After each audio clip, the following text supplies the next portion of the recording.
क्या आप जानते हैं शिवलिंग के पूजा कब शुरू हुई थी और क्यों? आइए हम इसके बारे में आपको विस्तार से बताते हैं।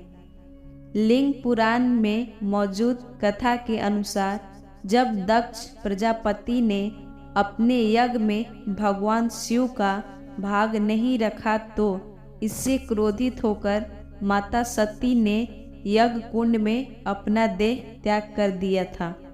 पुराण के अनुसार जब भगवान शिव तक यह समाचार पहुंचा तो उन्हें क्रोधित होकर दक्ष प्रजापति के यज्ञ को नष्ट कर दिए थे। बाद में सती के वियोग में संसार में सूझ बूझ खोकर और उसी अवस्था में पृथ्वी पर इधर उधर घूमने लगे। वह इसी अवस्था में एक बस्ती में पहुंच गए। शिव जी को वहाँ की स्त्रियां भगवान शिव जी पर मोहित हो गई। स्त्रियों की मोह अवस्था को देखकर ऋषि ने शिव जी को श्राप दे दिए। श्राप से भगवान शिव जी का तत्काल लिंग कट कर गिर गया, जिससे तीनों लोकों में हाहाकार मच गया। सभी देवी देवताओं और ऋषि मुनि व्याकुल होकर ब्रह्मा जी के शरण में गए। ब्रह्मा जी ने अपने योगबल से पूरी घटना को जान लिया और वह समस्त देवताओं और ऋषियों के साथ शिव जी के पास पहुँचे। ब्रह्मा जी ने शिव जी से प्रार्थना करते हुए कहा कि आप अपने लिंग को पुनः धारण कीजिए, वरना तीनों लोक नष्ट हो जाएंगे। ब्रह्मा जी की प्रार्थना सुनकर शिव जी ने कहा, आज से सभी लोग मेरे लिंग की पूजा आरंभ कर दे तो मैं पुनः अपने लिंग को धारण कर लूँगा। शिव जी के बात सुनते ही सबसे पहले ब्रह्मा जी ने स्वर्ण का शिवलिंग बनाकर उसका पूजा किए। इसके बाद देवताओं ऋषियों ने भी शिवलिंग की पूजा प्रारंभ कर दी और इस तरह सृष्टि में शिवलिंग की पूजा का विधान आरंभ हो गया। और शिव पुराण के अनुसार एक बार ब्रह्मा जी और विष्णु जी के बीच श्रेष्ठता को लेकर विवाद हो गया। उनके विवाद बहुत ज़्यादा बढ़ गए। तब अग्नि की ज्वाला से लिपटा हुआ एक अग्निपुंज प्रकट हुआ। यही अग्निपुंज भगवान ब्रह्मा और भगवान विष्णु के बीच आकर स्थापित हो गए। इसके बाद आकाशवाणी हुई कि जो भी इस अग्निपुंज के अंतिम का पता लगा लेगा वही श्रेष्ठ होगा। ब्रह्मा और विष्णु ने हजारों वर्ष तक इसका रहस्य खोजने की कोशिश की, लेकिन नाकाम रहे। निराश होकर दोनों देव फिर से वही आ गए जहाँ से वह अग्निपुंज के आरंभ और अंत का पता लगाने चले गए थे। वहाँ आने पर उन्हें ओम की ध्वनि सुनाई दी और ब्रह्मा रूप में भगवान शिव प्रकट हुए।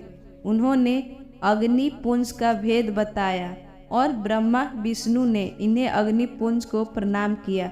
ब्रह्मा विष्णु की प्रार्थना पर वह अग्निपुंज एक लिंग रूप में परिवर्तित हो गया, जिसे ब्रह्मा और विष्णु पूजा की।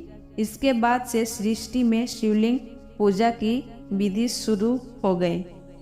शिवलिंग की विधि पूर्वक पूजा करने से मनुष्य संतान, धन, ज्ञान और मोक्ष को प्राप्त करता है। जिस स्थान पर शिवलिंग का पूजा होता है वह तीर्थ न होने पर भी तीर्थ बन जाता है। जो मनुष्य किसी तीर्थ की मिट्टी से शिवलिंग बनाकर उसका 1000 बार, लाख बार या फिर करोड़ों बार पूजा करता है, वह सार्थक पुण्य प्रभाव से शिव स्वरूप हो जाता है। वही जो मनुष्य तीर्थ की मिट्टी, भस्म, गोबर और बालू का शिवलिंग बनाकर एक बार भी उसकी विधि पूर्वक पूजा करता है, वह व्यक्ति स्वर्ग में निवास करता है।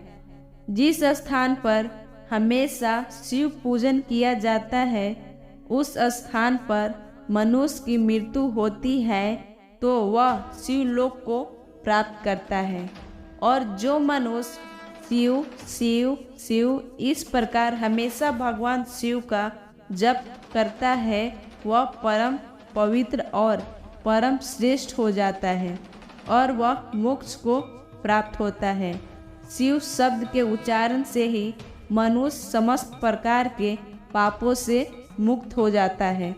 शिवलिंग की पूजा और उनकी उत्पत्ति को लेकर कई तरह की कहानियाँ पुराणों में मिलती है। अलग अलग पुराणों में अलग अलग कथाएं हैं। इस विषय में दावा के साथ कुछ भी नहीं कहा जा सकता।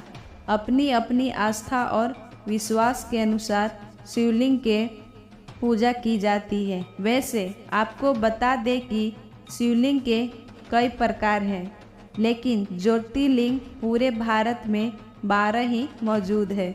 ज्योतिर्लिंग को स्वयं प्रकट हुआ माना जाता है। ज्योतिर्लिंग इस बात को बताता है कि ज्योति से ही शिवलिंग का प्रकट हुआ है। दोस्तों, हमारे द्वारा दी गई जानकारी अगर आपको अच्छी लगी हो तो कृपया कर मेरे चैनल को लाइक सब्सक्राइब करें और कमेंट कर मेरा हौसला बढ़ाएं। धन्यवाद।